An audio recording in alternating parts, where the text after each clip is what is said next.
마태복음 11장 20절로 24절 말씀을 통해서 회개의 축복이라는 제목으로 하나님 말씀 증거하겠습니다. 살아서 누린 천국, 죽어서 영원히 사는 천국, 마태복음 강의 61번째 시간입니다. 오늘 우리가 말씀을 통해서 회개가 무엇인지 우리가 좀 배우는 시간 되기를 바랍니다. 우리 신앙생활의 회개는 참으로 중요합니다. 신앙의 처음부터 또 끝까지 회개가 없는 신앙생활은 없습니다. 그러니 회개하지 않고 신앙생활을 하고 있다면 그것은 신앙생활이 아니라 자기의 기복신앙, 구복신앙이라고 말할 수 있을 것입니다. 우리 신앙의 첫 번째가 회개로부터 시작했습니다.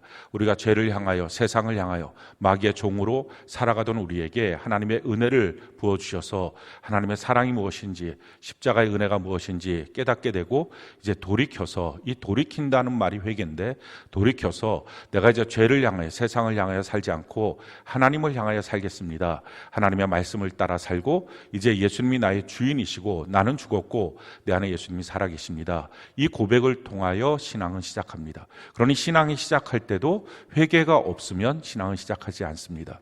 그런데 어떤 사람들은 회개 없이 자기의 신앙을 시작하는 사람들이 있습니다. 그것은 사실은 신앙을 시작한 것이 아닙니다.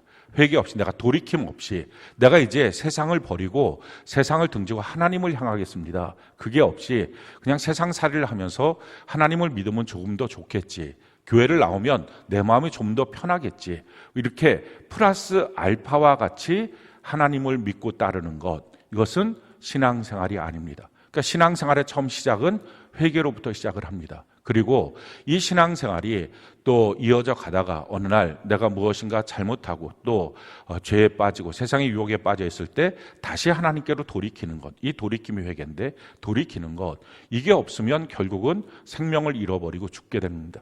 그러니까 신앙을 유지할 수 있는 것도 회개입니다. 그럼 마지막 날 주님을 만나게 될 때도 회개하는 백성만이 주님을 만납니다.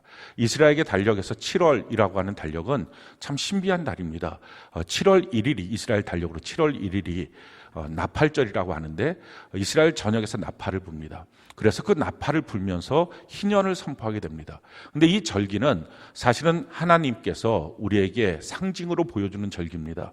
예수님이 재림하실 때 주께서 호령과 천사장의 나팔 소리를 통하여 이 땅에 오신다. 그래서 주님의 재림, 이 땅의 끝, 우리 개인적으로 말하면 자기 인생의 죽음, 이와 같은 것들을 바로 이 나팔절로 우리에게 상징으로 보여줍니다. 그리고 이 7월 달 1일이 나팔절인데 7월 15일이 초막절의 시작입니다. 이 초막절은 하나님이 장막을 펴시고 우리와 함께 하신다, 이런 뜻인데, 그래서 요한계시록에 보면 천국이 어떤 곳이냐, 하나님이 우리와 함께 하시는 곳이다. 그래서 영원한 천국에서 주님과 사는 것, 나팔 불고 그리고 주님이 오시고 내가 주님 앞에 서게 되고 영원한 천국에서 주님과 함께 살게 되는 이 7월 15일이 됩니다. 그런데 7월 1일 나팔절과 7월 15일 이 초막절 사이에 7월 10일 대속죄일이 있습니다. 이 대속죄일에 모든 이스라엘 백성들은 나가서 하나님 앞에 자기의 죄를 고백하고 회개함을 통해서 하나님께 나가는 것입니다. 그러니까 마지막 날 하나님 앞에 설 수 있는 사람은 회개의 은혜 가운데 있던 사람입니다. 회개 없이 그냥 교회만 왔다 갔다 했다고 해서 주님 앞에 서서 영원한 천국에 들어갈 수 있는 자가 없습니다. 그러니 가장 불행한 사람은 평생을 신앙생활을 했다고 하지만 회개의 은혜가 상실되는 사람, 이 사람이 가장 불행한 사람입니다. 성경에 보면 회개의 은혜가 상실되는 사람들이 있다 하는 것입니다. 회개할 마음이 나오지가 않는 거예요. 그래서 마음이 점점 어두워지고 강팍해져서 하나님 앞에 내가 죄인입니다, 내가 정말 하나님 앞에 잘못했습니다, 이 고백을 하기를 싫어합니다. 도리어 그것보다는 미운 사람이 너무 많고요, 화날 일이 너무 많고요, 그래서 자꾸 주변에 핑계를 대면서 하나님 앞에 회개할 마음이 없어진 것, 이것이 가장 불행한 사람, 회개의 은혜를 잃어버린 사람들입니다. 성경 그런 사람들 이렇게 말하고 있습니다. 히브리서 6장 6절로 8절 우리가 참은 한 목소리 한번 읽어볼까요? 시작. 타락한 자들은 다시 새롭게 하여 회개하게 할 수 없나니 이는 그들이 하나님의 아들을 다시 십자가에 못 박아 드러내놓고 욕되게 함이라. 땅이 그 위에 자주 내리는 비를 흡수하여 밭가는 자들이 쓰기에 합당한 채소를 내면 하나님께 복을 받고 만일 가시와 엉겅퀴를 내면 버림을 당하고 저주함에 가까워 그 마지막은 불사름이 되리라. 자, 회개하지 못하는 사람, 회개의 은혜를 상실한 사람에 대해서 이렇게 설명합니다. 그 사람은 하늘로부터 내리는 비를 흡수해서 합당한 채소를 내는 것이 아니라 도리어 가시와 엉겅퀴를 내는 사람, 그 사람이 바로 회개의 기회를 상실한 사람이다라는 것입니다. 하나님께 은혜의 말씀을 받습니다. 그 은혜의 말씀을 들을 때마다 화가 납니다. 그 은혜의 말씀을 들을 때마다 짜증이 납니다. 힘들어집니다. 그런 마음이 지속되는 사람들이 회개의 은혜를 상실한 사람들입니다. 그래서 가시와 엉겅퀴가 자꾸 나오는 사람, 이렇게 되면 안 됩니다. 사람 크게 보면 하나님의 말씀 앞에 섰을 때 두 종류의 인생이라고 말할 수 있습니다. 진흙 같은 사람, 얼음 같은 사람, 이렇게 말할 수 있어요. 진흙은 만지면 참 부드럽습니다. 그런데 햇볕이 비춰지면 그 진흙은 딱딱하게 굳어집니다. 얼음은 참 차갑죠.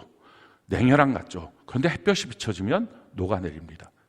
사람들 봤을 때는 참 부드럽고 좋은 사람 같습니다. 근데 하나님의 말씀이 비춰지면 딱딱하게 굳어지는 사람이 있어요.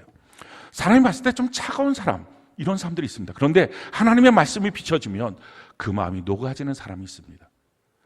얼음 같은 사람, 차라리 이런 사람이 하나님의 은혜의 백성입니다. 사람들에게 좋은 사람인 것처럼 보이지만 말씀 앞에서의 반응이 딱딱해지는 사람, 이 사람이 사실은 저주받은 인생이 되고 맙니다.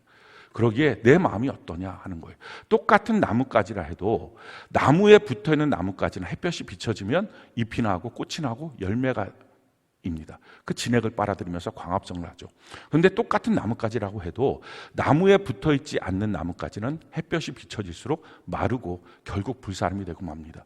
내가 하나님께 붙어있는 사람, 어떤 경우라도 난 하나님 앞에 붙어있겠습니다. 성령과 성경과 교회 안에서, 주의 말씀 안에서 내가 그렇게 붙어있겠습니다 하는 사람은 하나님 앞에 회개하고 돌이킬 수 있는 은혜의 백성입니다. 근데 그것이 떨어져 있는 사람, 결국 그것은 메말라 버릴 수밖에 없는 인생이 됩니다.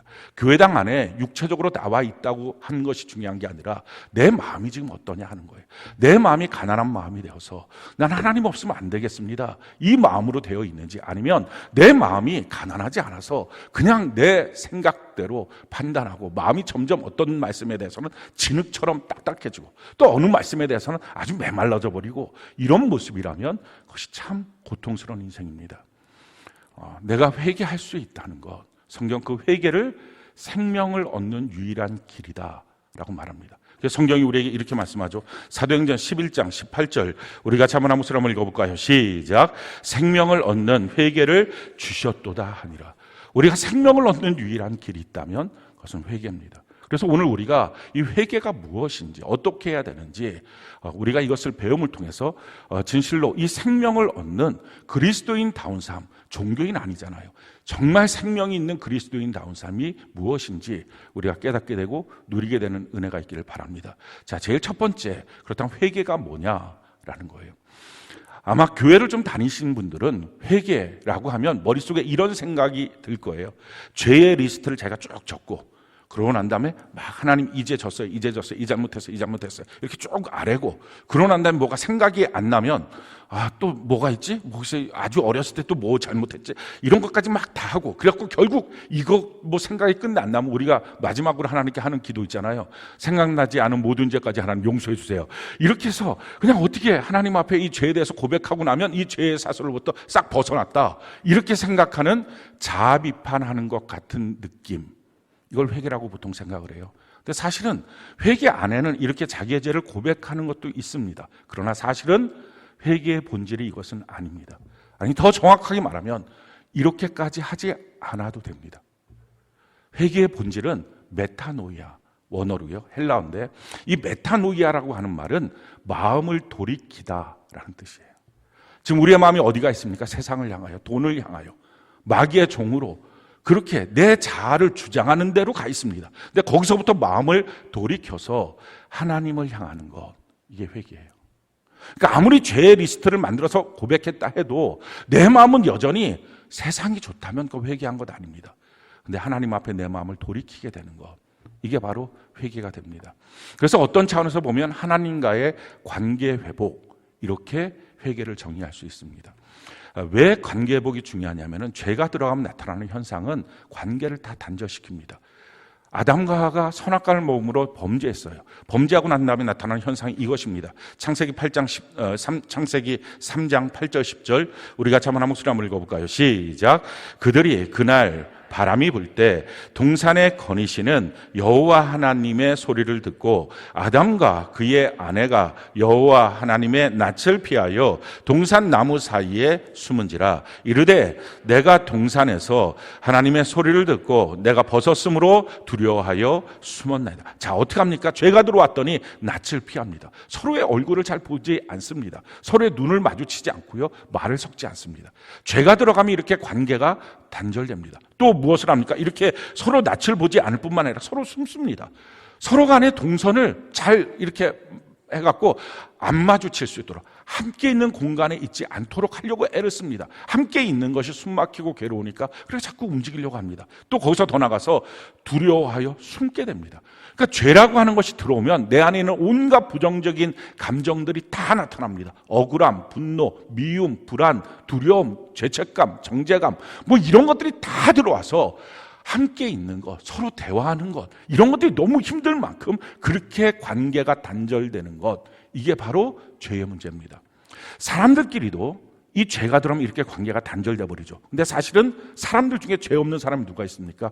다 탈탈 털면 죄다 나옵니다. 물론 누가 먼저 죄를 일으켰느냐 이 문제는 있겠죠. 누가 더 큰 죄를 졌느냐 이런 문제는 있을 수 있지만 죄 없는 사람은 없어요. 그러니까 죄가 있음에도 불구하고 서로 간에 다 죄가 있음에도 불구하고 어떤 죄의 문제가 하나 터지고 나면 그것 때문에 서로의 관계가 다 단절되고 서로 미움과 분노와 억울함과 관계 단절 이런 것들이 막 일어납니다.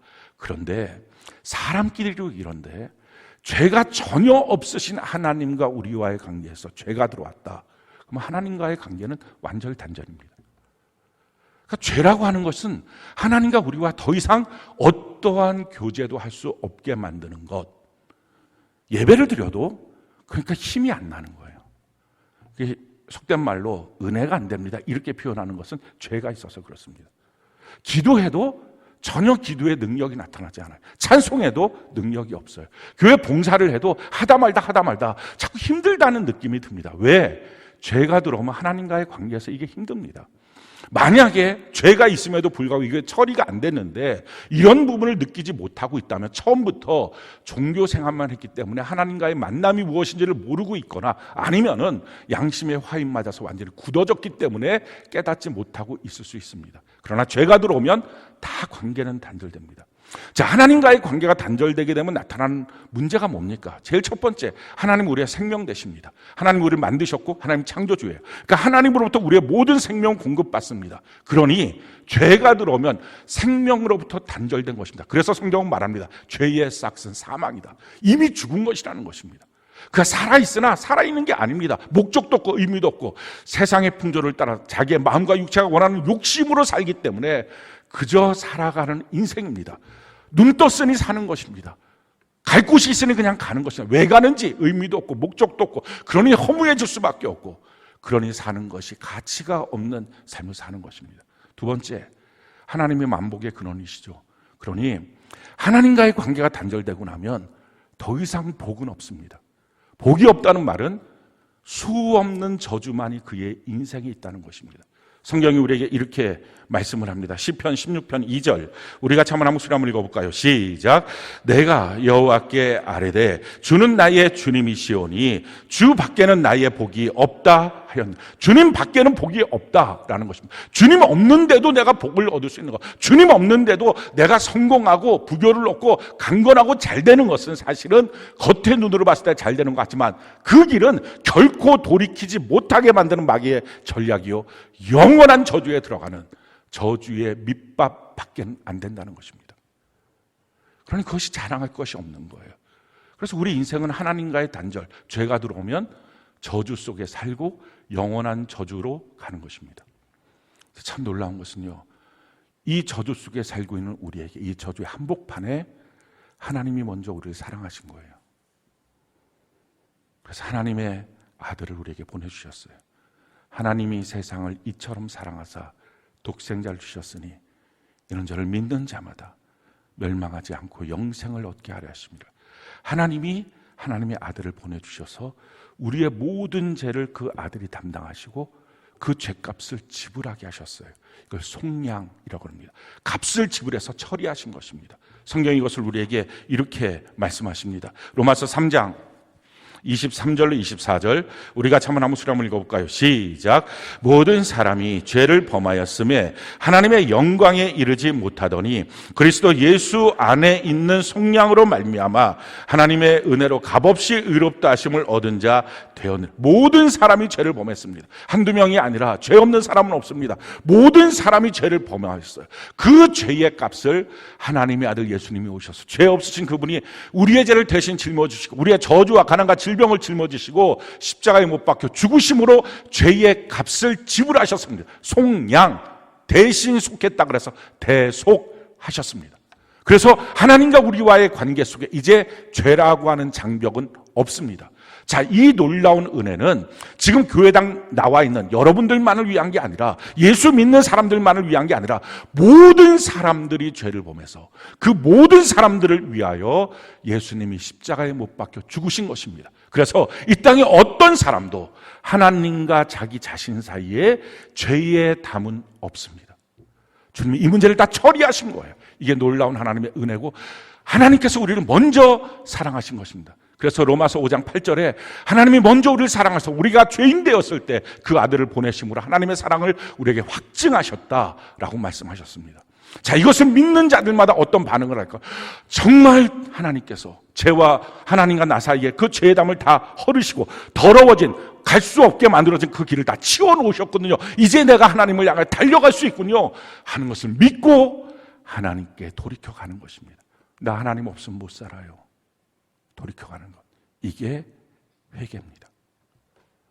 그러니 회개가 개인적으로 이루어져야 되는데 회개가 없으면 십자가의 속량으로 다 죄가 씻어졌다 해도 그 십자가의 속량의 은혜를 누릴 수 없는 것입니다. 교회에서 무엇을 하는 것입니까?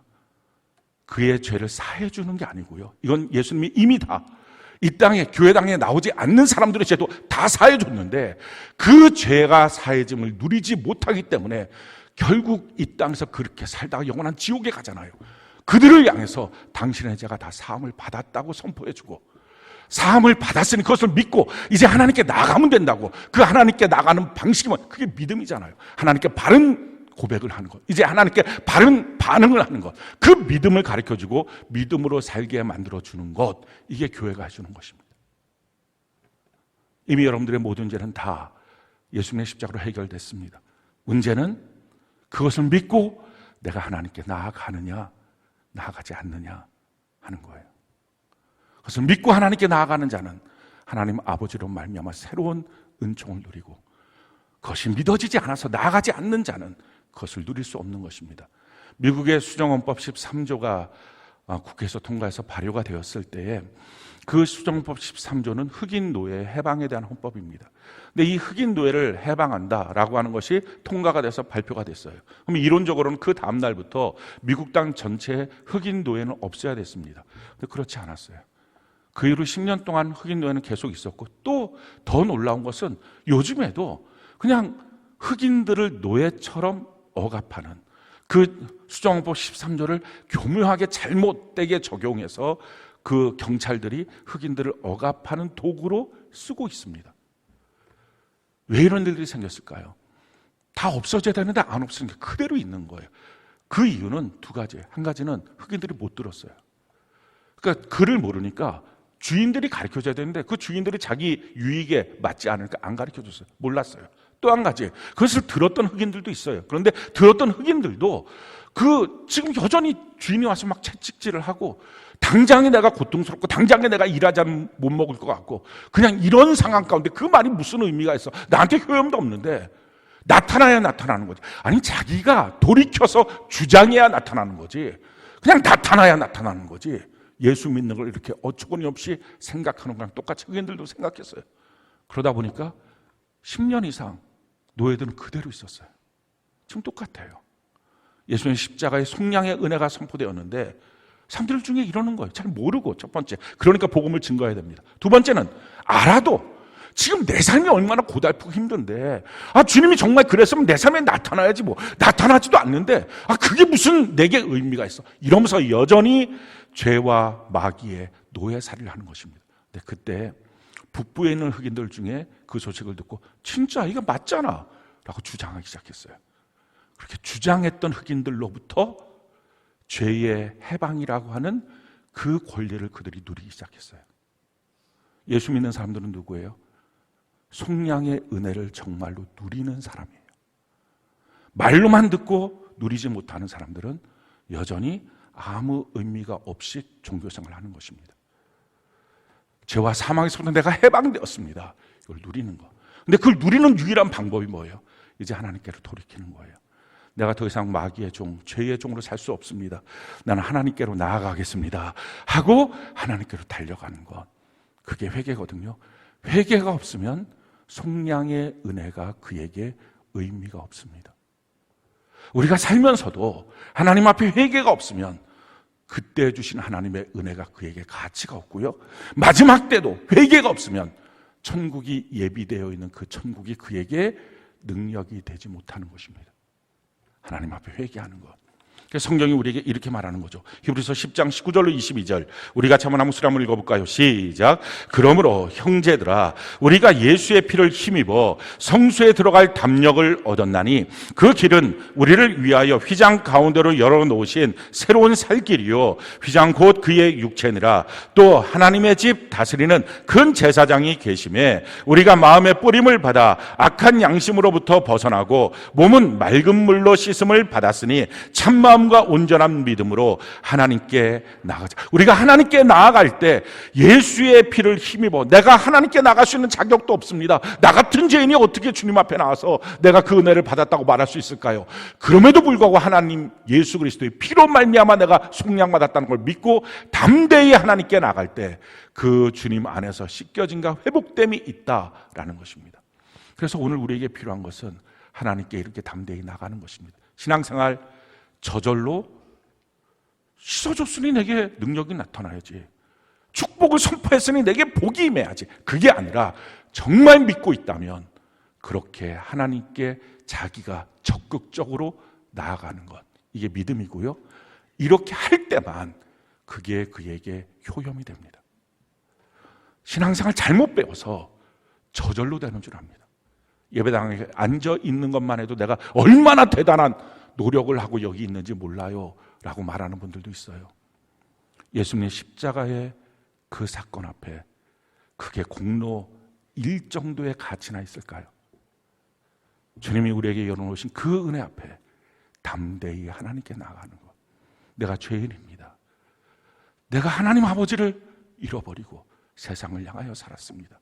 이렇게 하나님 앞에 고백하고 돌이키는 것. 이것이 바로 회개고 이 회개를 할 때 속량의 은혜를 누릴 수 있습니다. 자, 그럼 구체적으로 어떻게 회개를 할까요? 성경은 우리가 구체적으로 회개하는 방법을 가르쳐 주셨어요. 회개는 반드시 세 가지가 있어야 됩니다. 제일 첫 번째, 자각이 돼야 됩니다. 내가 하나님께 돌아가야 되겠구나. 이게 자각이 돼야 돼요. 누가복음 15장에 보면 탕자가 있어요. 탕자가 아버지한테 아버지 재산, 유산 나한테 주세요 하고 나서 멀리 떠납니다. 탕자의 생각은 아버지로부터 멀어질수록 자유롭다고 생각했어요. 혹시 여러분들도 하나님부터 멀어질수록 내가 재밌는 세상을 만나고 하나님부터 멀어질수록 내가 자유롭다 이런 착각들을 합니까? 그렇지 않아요. 세상은 탕자에게 무엇을 주는 게 아니라 탕자의 것을 다 뺏어간 거예요.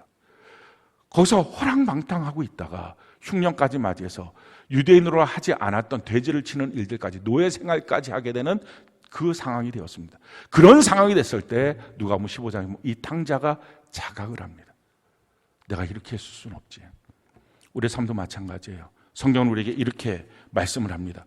시편 107편 10절로 11절 우리 같이 한번 수리 한번 읽어볼까요? 시작. 사람이 흑암과 사망의 그늘에 앉으며 곤고와 쇠사슬에 매임은 하나님의 말씀을 거역하며 지존자의 뜻을 멸시함. 그렇습니다. 사람이 왜 곤고에 빠질까? 사람이 왜 갈등과 아픔과 쇠사슬에 매인 것처럼 고통스러울까? 하나님의 말씀을 떠나고 죄 가운데 있기 때문에 그렇습니다. 지금 내 삶이 왜 이렇게 고통스럽지? 라고 하는 문제 앞에 탕자가 깨달은 내가 여기 이렇게 있을 수는 없어 라고 생각한 거죠. 근데 사실은 이렇게 생각하는 사람들이 몇 안 돼요. 여러분들 고통스러우면 돈이 없는 것 때문에 너무 힘들어요. 그럼 어떤 방식을 취할까요? 하나님께 나와서 하나님 내가 돈을 사랑했습니다. 하나님을 섬겨야 되는데 그렇게 하지 못했습니다. 하시나요? 아니면 돈이 너무 없어서 지금 고달프니까 돈 벌려 투잡, 쓰리잡 어떻게 하면 돈 벌 수 있는가? 사업장 열고 어느 방향으로 가십니까? 사람들은 대부분 자기가 고통스러우면 그 고통의 문제를 해결하기 위해서 고통으로 더 들어갑니다. 하나님께 나가지가 않고 관계에 문제가 생겼어요. 그럼 그 관계를 풀려고 어떻게든지 애를 씁니다. 뭐 여행을 가든지 뭘 하든지 이벤트를 하든지 그러니까 뭘 해서라도 그 문제를 풀려고 그러지 하나님 나의 죄입니다 라고 하나님 앞에 나가서 무릎 꿇지를 않습니다. 인생의 모든 고통의 문제는 사실은 사람과의 관계가 아니라 물질과의 관계가 아니라 하나님과의 관계입니다. 하나님께 나와야 되는데 하나님께 나오질 않는 것입니다. 그것이 마지막 때의 특징이라고 성경은 말하고 있어요. 성경이 이와 같이 말합니다. 요한계시록 9장 20절로 21절 우리 같이 한번 목소리 한번 읽어볼까요? 시작. 이 재앙에 죽지 않고 남은 사람들은 손으로 행한 일을 회개하지 아니하고 오히려 여러 귀신과 또는 보거나 듣거나 다니거나 하지 못하는 금, 은, 동과 목석의 우상에게 절하고 또 그 살인과 복술과 음행과 도둑질을 회개하지 아니하. 자, 회개하는 길로 하나님께 돌이켜 나가는 길로 선택하기보다는 세상으로 더 나가고 세상에서 무엇을 주는지 거기로 더 나가고 직장생활에 갈등이 있습니까? 하나님께 나와서 엎드려야 됩니다. 그렇지 않고 세상 상사들한테 어떻게 하면 잘 보일까? 도리어 그것 때문에 더 예배는 패하고 이렇게 방법을 택하는 거예요. 이게 마지막 때의 특징입니다. 가정의 문제도 마찬가지, 자녀와의 문제도 마찬가지고 하나님께 나와야 된다. 하나님께 나오질 않고 엉뚱한 다른 데로 가는 것. 그들이 회개하지 않더라. 여러분들은 어떻습니까? 회개의 길로 갑니까? 아니면 더 큰 타락의 길, 죄악의 길로 갑니까? 우리 인생 사는 방식, 생명을 얻는 유일한 길은 회개라고요. 자, 어떻게 하면 회개의 길로 우리의 수많은 고통 가운데 우리가 회복될 수 있을까요? 아직도 여러분들 가운데 돈만 조금만 더 있으면 행복할 것 같아. 이 생각하십니까? 아직도 여러분들 가운데 이것 조금만 더 있으면 내 삶은 좀 더 자유로울 것 같아. 그래서 그걸 향하여 달려갑니까? 그래서 하나님부터 점점 멀어지고 하나님이 우리에게 주시는 속량과 축복의 그 길로부터 완전히 멀어져서 신앙이 아니라 구걸하고 다니는 인생이 되는 것입니다. 우리 돌이켜야 돼요. 어떻게 하냐고요? 성경이 우리에게 이렇게 말합니다. 고린도서 7장 10절 우리 같이 한번 목소리 한번 읽어볼까요? 시작. 하나님의 뜻대로 하는 근심은 후회할 것이 없는 구원에 이르게 하는 회개를 이루는 것이요 세상 근심은 사망을 이루는 것이요. 우리가 세상 근심을 계속하게 되면 근심거리와 함께 근심하고 있는 자기 자아 때문에 스트레스가 더 심해져서 병은 더 악화됩니다. 삶은 더 고통스러워지고요. 생긴 문제 때문에 서로 갈등하고 싸우다가 더 비극적인 인생을 맞이하는 것입니다. 우리 세상 근심하는 거를 어떻게 하면 되냐고요? 세상 근심을 하나님의 근심으로 바꾸는 것입니다. 내가 어떤 세상의 문제에 대한 근심이 생겼어요. 그럴 때 그렇지. 내가 하나님께로 돌아가야지. 내가 하나님을 만나면 되지. 이렇게 바꾸라고요. 그러면 그때부터 회복의 길이 열려요. 이게 자각이에요. 아, 지금 이 문제 때문에 하나님이 나를 부르시는구나. 이 사건 때문에 하나님께로 다시 돌아오라고 하나님이 말씀하시는구나 하고 하나님께로 돌아가는 것입니다. 자, 하나님께 돌아가면 두 번째 해야 될 스텝은요, 자백입니다. 성경이 우리에게 이렇게 말씀합니다. 요한 1장 7절 9절 우리 같이 한번 목소리 한번 읽어볼까요? 시작.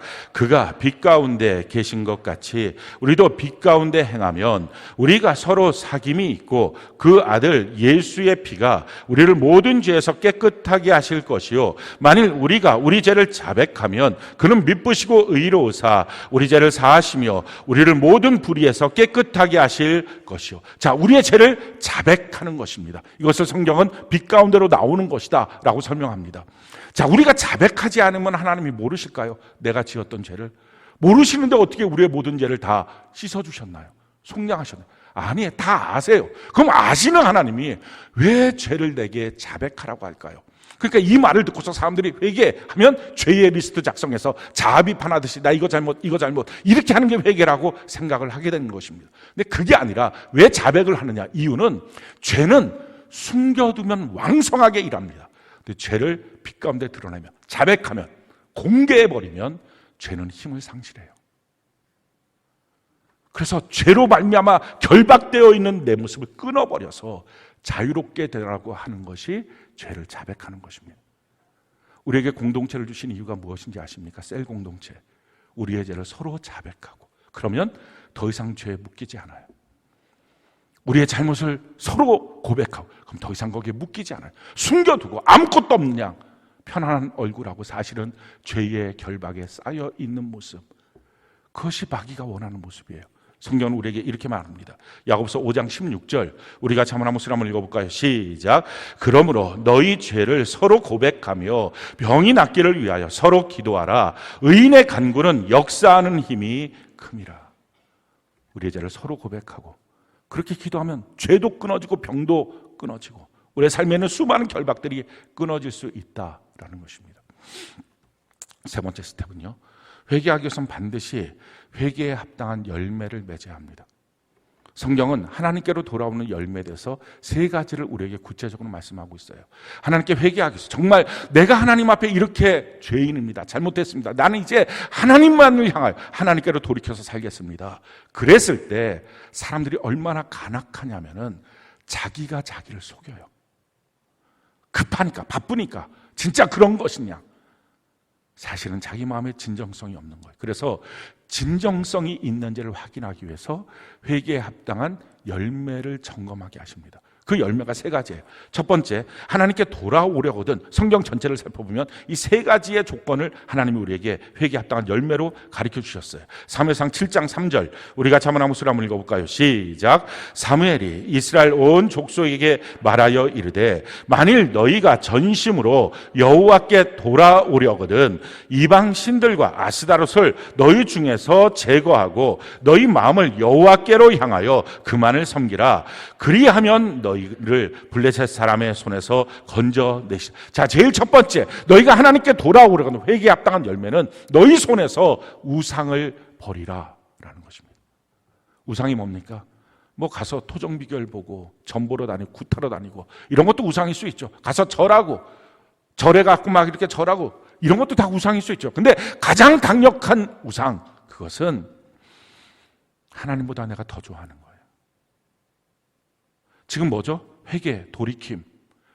내가 세상을, 유혹을 쫓아갔던 거기서부터 돌이켜서 하나님께 가는 거거든요. 그러니까 하나님보다 더 좋아했던 것들을 따라가던 그 모습을 이제 중단하는 거예요. 난 하나님밖에 없어요. 우상을 버리는 것입니다. 그것이 회개에 합당한 열매예요. 오늘 저는 여러분들의 손에 더 이상 우상이 없었으면 좋겠어요. 여러분들이 더 좋아하는 것들, 여러분들이 더 두려워하는 것들, 여러분들이 더 위하고 있는 것들, 이거 없으면 큰일 난다고 생각하는 것들, 건강일 수 있어요, 자녀일 수 있어요, 배우자일 수 있어요, 돈일 수 있어요, 회사일 수 있어요. 그 어떤 거든지 나는 하나님밖에 없어요. 하나님 계시면 되고 하나님 안 계시면 다 소용없어요. 우상을 손에서 버리는 것입니다. 그게 하나님께 진실로 내가 돌아간다라고 하는 진정성이 확인되는 거예요. 자, 두 번째 하나님께 돌아가는 것, 진정성의 확인. 자, 호세아 14장 2절, 하나님께 돌아가려면 어떻게 해야 되느냐? 2절 같이 한번 읽어볼까요? 시작. 너는 말씀을 가지고 여호와께로 돌아와서 아뢰기를 모든 불의를 제거하시고 선한 바를 받으소서. 우리가 숫송아지를 대신하여 입술의 열매를 주께 드리리라. 너는 말씀을 가지고 내게 오라라는 것입니다. 이 말은 너 생각 버리고 와야 된다라는 거예요. 왜 하나님께 우리가 나가지 못해요? 내 생각 때문에, 내 자존심 때문에. 탕자가 지금 자기의 삶 속에 자각이 됐어요. 야, 여기서 어떻게 살아? 못 살겠다. 아버지께로 돌아가야지. 그럴 때 가장 자기가 돌아가지 못하게 막는 게 뭘까요? 이 모습 갖고 어떻게 돌아가? 그래서 사람들 가운데 이런 사람이 있어요. 내가 사업하다가 회복되면 교회 갈게요. 심지어 어떤 사람들은 내가 술 끊고 갈게요, 담배 끊고 갈게요, 이렇게 하고 자기가 뭔가를 할 수 있다 하고서 가겠다. 아니면 세상에서 내가 좀 더 돈 벌어놓고 회복되고 나면 내가 갈게요. 자기의 체면, 자존심 여전히 있어서.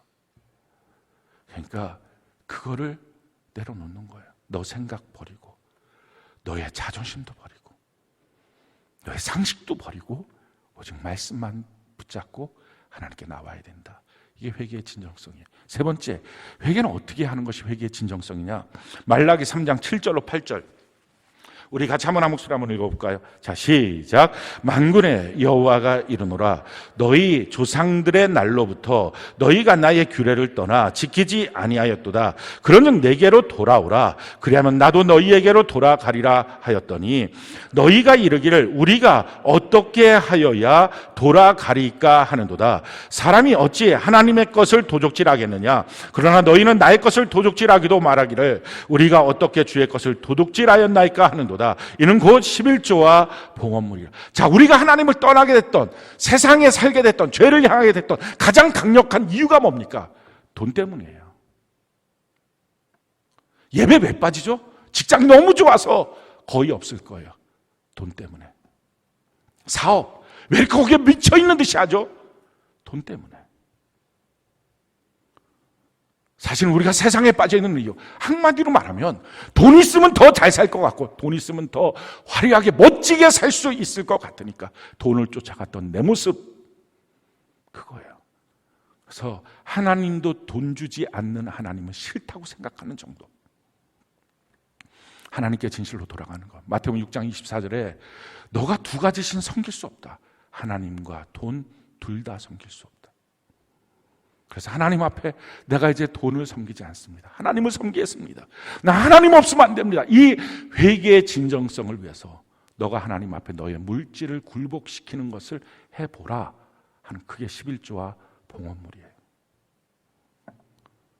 하나님이 돈이 필요해서가 아니라 우리에게 돈에 대한 욕심을 제거하고 싶어서, 돈이 아니라 하나님을 믿게 하시기 위해서 하나님이 주신 은혜의 수단입니다.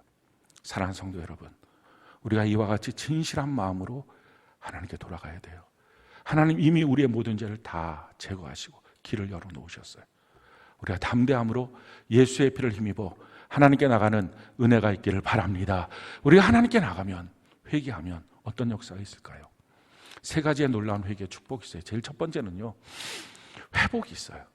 탕자가 아버지께 갔어요. 정말 여러 가지 생각들이 많았을 텐데 그 생각 다 버리고 그냥 아버지께 갔어요. 정말 아버지께 가면 아버지가 나 같은 놈 받아줄까? 왜 이런 갈등이 없었겠어요? 그러니까 그 갈등이 있었다는 걸 우리가 성경을 통해서 그 흔적을 발견할 수 있는 것은 탕자가 하면서 계속 연습을 합니다. 무슨 연습을 하냐면, 아버지 만나면 이 말 해야지. 아버지, 나는 죄가 너무 많아서 이제부터 아버지 아들 못합니다. 그냥 아버지의 노예가 되겠습니다. 그냥 그 집에서 먹여만 주세요.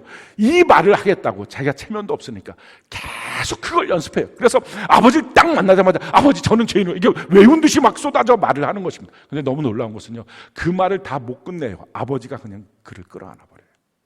성경은 누가복음 15장 20절에 상거가 먼데, 거리가 먼데 아버지가 먼저 발견하고 탕자에게로 달려오십니다. 성경은 말해요. 죄 없는 의인 99명의 모습보다 죄인 한 명이 돌아오는 것을 하나님 더 기뻐하신다. 기다리고 있는 거예요. 그래서 하나님 아버지가 그렇게 기다리는 것처럼 그 모습을 보여주는 거죠. 그날 처음이었을까요? 우연히 그날 아버지가 우연히 길바닥에 나갔다가 저기 아들 오네? 뛰어가서 아들 만나. 그거 아니에요.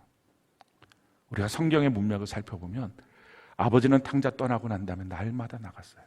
날마다 나가서 탕자가 돌아오기를 기다리는 거예요. 아마 그 아들 만나서 끌어안았던 거 그거 첫 번째 아니었을 거예요. 아들과 실루엣이 비슷하면 달려가고 딱 앞에 섰는데 아니야 하고 돌아오고, 수없이. 그럼에도 아버지는 실망하지 않아요. 거기서 기다리고 있었어요. 그럼 마침내 그날이 온 거예요. 탕자에게는 그날이 첫날이지만 아버지는 수천 날을 지난 그날이었어요.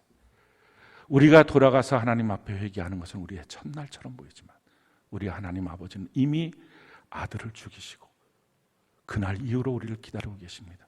기다리신 하나님, 우리가 하나님께로 돌아가면 그 아들을 향해서 아버지가 어떻게 하십니까?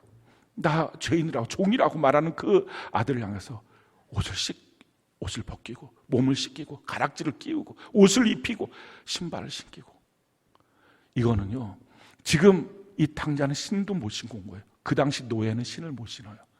그러니까 노예처럼 살았던 그 아들의 모습을 보면서 아버지가 끌어안고 씻겨주면서 외치는 거예요. 너 노예 아니야. 신 신어. 내 아들이야. 가락지 껴. 나는 널 사랑하고 있어. 이것이 아버지와 아들 관계 회복이었어요. 성경이 이렇게 말하고 있습니다. 누가복음 15장 22절 우리 같이 한번 한 목소리 한번 읽어볼까요? 시작. 아버지는 종들에게 이르되 제일 좋은 옷을 내어다가 손에 가락지를 끼우고 발에 신을 신기라. 아들됨을 선포하면 회복이 있어요. 우리가 하나님께 나가면 하나님의 회복이 있어요. 근데 더 놀라운 것은요, 회복할 뿐만 아니라 우리가 좋았던 모든 것들의 갑절로 하나님이 더 채워주세요. 욥기서 42장 6절 10절 우리 같이 한번 한 목소리 한번 읽어볼까요? 시작. 그러므로 내가 스스로 거두어드리고 티끌과 재 가운데서 회개하나이다. 여호와께서 욥에게 이전 모든 소유보다 갑절이나 주시니, 그가 회개할 때 잃어버린 모든 것들보다 갑절이나 주시는 하나님의 은혜가 있어요. 이게 회개의 축복이에요. 더 놀라운 사실은요, 우리가 회개하면 그때부터 우리는 혼자 살지 않아요. 성경이 이렇게 말해요. 사도행전 2장 38절 우리 같이 한번 한 목소리 한번 읽어볼까요? 시작. 베드로가 이르되 너희가 회개하여 각각 예수 그리스도의 이름으로 침례를 받고 죄 사함을 받으라. 그리하면 성령의 선물을 받으니. 우리가 회개하고 나면 그 다음에 어떻게 하신다고요? 성령을 선물로 주신다. 성령의 선물을 주신다. 성령께서 우리의 인도자가 되어 주셔서 우리의 인생에 그분이 인도해 주십니다. 참 놀라운 축복이 회개잖아요. 근데 참 사람들이 회개를 못해요. 아니, 회개를 안 해요. 사실은 세상 사람들 예수 안 믿는 이유 딱 한 가지예요. 코로나 때문이라고요? 아니에요. 코로나 때문이 정말 두렵다면 휴가는 왜 가요? 코로나인데. 코로나 때문에 정말 두려우면 가서 밥은 왜 먹어요? 식당에서. 식당 한번 가보십시오. 막 디글디글해요, 사람들. 근데 예배만 드려. 코로나 잠잠해지면. 기억하세요, 여러분들. 우리 앞으로 평생 코로나 잠잠한 날 없어요. 위드 코로나예요. 우리 매번 독감 있는 것처럼 그렇게 사는 거예요. 그걸 잘 관리하면서, 그게 너무 준동하지 못하도록 관리하면서. 독감 맞으면 없어진다고 작년에 얼마나 떠들어댔습니까? 근데 독감 70%, 뭐 국민 면역이 되면 없어진다. 영국 보십시오. 70%가 됐는데, 이스라엘도 그렇게 됩니다. 하루에 몇만 명씩 걸리잖아요. 근데 이제는 또 걸리는 사람을 다 관리하지 말자. 이제 슬슬 실토를 하는 것 같아요. 걸리는 사람 다 관리하지 말고 그냥 아주 중증으로 죽을 둥 말 둥 하는 사람만 관리. 아니, 그거는 코로나 없어도 우리 감기 걸려서 폐렴 걸리면 죽을 둥 말 둥 했던 사람들 있어요. 그거 원래부터 병원 중환자실에 들어가 있었어요. 그걸 특별히 관리할 게 아니고 괜히 그러는, 괜히. 그러니까 혹시 전도하다가 코로나 잠잠해지면 꼭 얘기하세요. 당신이 숨을 안 쉬는 날 잠잠해질 거라고. 코로나는요, 우리가 잘 아는 것처럼 비말 감염이에요. 비말 감염은 숨 쉬면 전염되는 게 비말 감염이에요. 숨 쉬고 말하면. 그러니까 온 국민이 숨 쉬지 말고 집에만 딱 있어야 돼요. 전 국민이 소천하는 그날이 코로나가 잠잠해지는 날이에요. 그러니까 이건 해결이 안 돼요. 우리가 하나님께 온전한 마음으로 나가는 것. 왜 회개가 안 될까? 왜 하나님 앞에 나가면 이렇게 회복되시는 회개가 왜 안 될까? 이유는 한 가지예요. 교만 때문에. 교만이 그렇게 무서워요. 여러분, 야고보서 2장에 보면 마귀가 하나님을 안 돼요. 하나님 한 분이신 걸 알고 창조주, 심판주, 구원자라는 걸 안 돼요. 그래서 하나님을 믿기까지 한대요. 근데 그걸로 따지면 마귀가 구원 받아야 되잖아요. 천국 들어가야 되잖아요. 근데 못 들어가요. 왜? 이유는 한 가지예요. 마귀의 본성이 교만이니까. 교만하면 회개가 안 되는 거예요. 다 알아도, 그것이 무엇인지 다 믿어도 하나님께 나가야 되는데 이게 안 되는 거예요. 적극적으로 담대히 하나님께 나가는 것이 안 되는 이유, 교만 때문에. 성경 것을 우리에게 이렇게 말씀하고 있어요. 호세아 7장 10절 우리 같이 한번 한 목소리 한번 읽어볼까? 호세아 7장 10절 같이 한 목소리 시작. 이스라엘의 교만은 그 얼굴에 드러났나니 그들이 이 모든 일을 당하여도 그들의 하나님 여호와께로 돌아오지 아니하며 구하지 아니. 하나님께 돌아오지 않고 구하지도 않는 이유, 교만 때문이었다. 그 얼굴에 그의 교만이 나타났다라는 것입니다. 자, 오늘 본문 한번 볼까요? 우리 마태복음 11장 20절로 24절 우리 같이 한번 아무 소리 한번 읽어봅시다. 시작. 예수께서 권능을 가장 많이 행하신 거울들이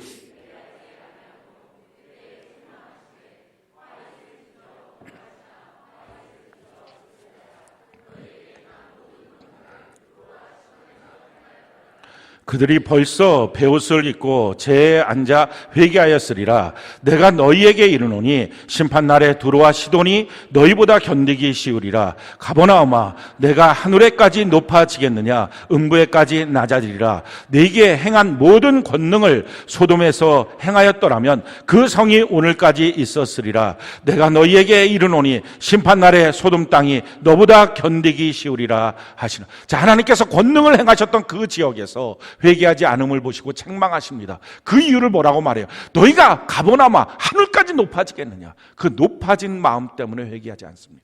교만 안에는 두 가지 요소가 있어요. 자긍과 자기 연민이 있어요. 그래서 교만한 사람들의 특징들을 보면 자긍이 있어요. 난 괜찮아. 최소한 너보단 괜찮아. 이게 있어요. 난 괜찮으니까 내가 알아서 할게요. 나한테 뭐라고 하지 마세요. 내가 때 되면 알아서 돌아가요. 뭐라고 하지 마세요. 자긍이에요. 아니, 내가 조금 더 노력하면 해결될 수 있어요. 지금 이런 문제 있다고요? 내가 조금만 노력하면 돼요. 그게 자긍이에요. 그게 교만이에요. 또 하나 자기 연민. 하나님이 자기를 불쌍히 여기셔야 되잖아요. 근데 자기가 자기를 불쌍히 여겨요. 그러다 보니까 내 신세 왜 이러냐. 그래서 결국은 주변 원망하고 욕하고 미워하고 결론적으로는 하나님까지 원망하는 거예요. 자기 부모 탓하다가 하나님까지 탓하는 거예요. 그게 교만이에요. 이 교만의 죄가 있을 때 회개하지 못합니다. 사랑하는 성도 여러분, 여러분들의 인생을 좀 새롭게 하고 싶지 않습니까? 지나간 인생 이렇게 얼룩지고 더럽고 추하고 정말 내놓을 수도 없는 이 고통들, 이거 다 좀 없애버리고 싶지 않습니까? 인생 컴퓨터만이 아니라 내 인생도 리셋될 수 없을까? 혹시 이런 꿈을 꾸십니까? 할 수 있어요. 하나님이 해주세요. 내 인생을 완전히 리셋시켜 주세요. 어떻게 해요? 그게 회개예요. 성경이 우리에게 이렇게 말씀합니다. 사도행전 3장 19절 우리 같이 한번 목소리 한번 읽어볼까요? 시작. 그러므로 너희가 회개하고 돌이켜 너희 죄 없이 함을 받으라. 이같이 하면 새롭게 되는 날이 주 앞으로부터 이를 것이요. 사랑하는 성도 여러분, 다른 걸로 해결 안 돼요. 회개하면 새롭게 될 수 있어요. 리셋 될 수 있어요. 하나님의 은혜 가운데 회개하면 더 큰 복 가운데 있는 업그레이드 리셋이 됩니다. 그런데 우리가 이와 같은 스텝을 지금 다 따라왔다고 해요. 마지막 한 가지, 회개의 완성이 없으면 지금까지 했던 모든 것들은 다 무효가 됩니다. 그래서 회개의 완성을 꼭 해야 돼요. 회개의 완성이 뭐냐? 그게 바로 용서예요. 성경에 이런 내용이 있습니다. 마태복음 18장 27절로 35절 우리 같이 한번 아무 소리 한번 읽어볼까요? 시작. 그 종의 주인이 불쌍히 여겨 놓아 보내며 그 빚을 탕감하여 주었더니 그 종이 나가서 자기에게 100데나리온 빚진 동료 한 사람을 만나 붙들어 목을 잡고 이르되 빚을 갚으라 하매 그 동료가 엎드려 간구하여 이르되 나에게 참아주소서 갚으리이다 하되 허락하지 아니하고 이에 가서 그가 빚을 갚도록 오게 가두거늘 그 동료들이 그것을 보고 몹시 딱하게 여겨 주인에게 가서 그 일을 다 알리니 이에 주인이 그를 불러다가 말하되 악한 종아 내가 빌기에 내가 내 빚을 전부 탕감하여 주었거늘 내가 너를 불쌍히 여긴과 같이 너도 내 동료를 불쌍히 여김이 마땅하지 아니하냐 하고 주인이 노하여 그 빚을 다 갚도록 그를 옥졸들에게 넘기니라. 너희가 각각 마음으로부터 형제를 용서하지 아니하면 너희 하늘 아버지께서도 너희에게 이와 같이 하시리라. 1만 달란트 빚진 사람이 있었어요. 이건 뭐 계산이 안 되는 돈입니다. 자기가 이 빚을 갚을 수 없는 사람이에요. 근데 이 빚 갚으라고 왕이 그를 잡아왔어요. 싹싹 빌었어요. 제가 갚긴 갚을게요. 이거 어떻게 근데 해야 될지 모르겠어요. 왕이 그를 불쌍히 여겨서 그 1만 달란트의 빚을 다 탕감해줬어요. 너무 기쁘겠죠. 너무 자유롭겠죠. 그렇게 하고 나갔어요. 가다 보니까 100데나리온 빚진 사람이 있는 거예요. 자기한테 100데나리온 3개월 월급 정도의 돈입니다. 그 돈 빚진 사람을 발견하고 그냥 멱살을 확 잡았어요. 그러고 난 다음에 야, 돈 갚아. 그 사람이 싹싹 풀면서 알았어, 갚을게. 아니야, 너 옥에 들어가야 돼. 아마도 이걸 보면 이 사람이 한 번은 아니었던 것 같아요. 몇 번 갚겠다고 하고 안 갚았던 것 같아요. 그러니까 이놈 갖다가 하고 옥에다 집어넣었어요. 근데 그 소식이 왕의 귀에 들어갔어요. 왕이 불러서 하는 말이, 나는 너한테 1만 달란트를 탕감해 줬는데 너는 100데나리온이 탕감이 안 되니, 용서가 안 되니 나도 너를 용서 못할 거야. 그래서 너의 1만 달란트 다 갚을 때까지 옥에 있어. 이렇게 하셨다는 거예요. 이게 뭡니까? 하나님 앞에 우리가 범죄했던 거, 우리 영원한 지옥에 갈 죄 아닙니까? 그 범죄에 대해서 하나님께서 아들을 보내셔서 그 아들의 핏값으로, 그 생명으로 그 죄를 탕감해 줬어요. 이게 1만 달란트예요. 그런데 우리가 살면서, 이 땅에 살면서 우리 관계 속에 누군가 나에게 손해를 끼치고 누군가 나에게 상처를 주고 아픔을 주는 사람들이 있어요. 이게 100데나리온이에요. 그 탕감받았다고 하면서 너는 그 사람이 그렇게 용서도 안 되니? 주님의 질문이 이것입니다. 여러분들은 어떻습니까? 성경이 우리에게 이렇게 말씀하고 있어요. 마태복음 6장 14절 15절 우리 같이 한번 한 목소리 한번 읽어볼까요? 시작. 너희가 사람의 잘못을 용서하면 너희 하늘 아버지께서도 너희의 잘못을 용서하시려니와 너희가 사람의 잘못을 용서하지 아니하면 너희 아버지께서도 너희의 잘못을 용서하지 아니하시리라. 그래, 회개의 완성, 그것은 우리의 용서에 있어요. 우리가 누군가를 향해서 마음에 상처 아픔이 있다면 오늘 그 상처 아픔을 푸는 것입니다. 누군가의 목을 잡고 있습니까? 누군가를 그 잘못 때문에 옥에다 집어넣고서 꽁꽁 묶어놓고 있습니까? 그걸 풀어주는 거예요. 주님 말씀하십니다. 너가 그걸 용서하면 나도 너의 모든 죄를 다 용서해서 회개의 축복이 나타나게 해줄 거야 라고 말씀하십니다. 아마 여러분들 가운데 어떤 분들은 제가 회개를 했는데 목사님 말씀하신 것처럼 성경에 있는 그대로 새로운 날이 내게 오지도 않고요, 그 축복이 없고요, 더 큰 축복도 없고요, 성령의 감동도 없고요, 회개를 했는데 여전히 찌뿌둥하고요. 왜 이런지 모르겠어요. 마지막 회개의 완성, 용서는 하셨나요? 어디서부터? 마음에서부터. 그러면 회복이 있어요. 오늘 우리 모두가 하나님 안에 자유함을 누리고 회개함으로 주 앞에 나가서 그 은총을 누리고 회복이 되고 새로운 날을 맞이하고 뿐만 아니라 우리의 공동체가 서로가 서로를 향해서 용서해 줄 수 있는, 따뜻하게 손 내밀 수 있는 사랑의 공동체가 되는, 우리의 교회가 되고 우리의 가정이 되는 은혜가 넘치기를 예수님 이름으로 축원합니다.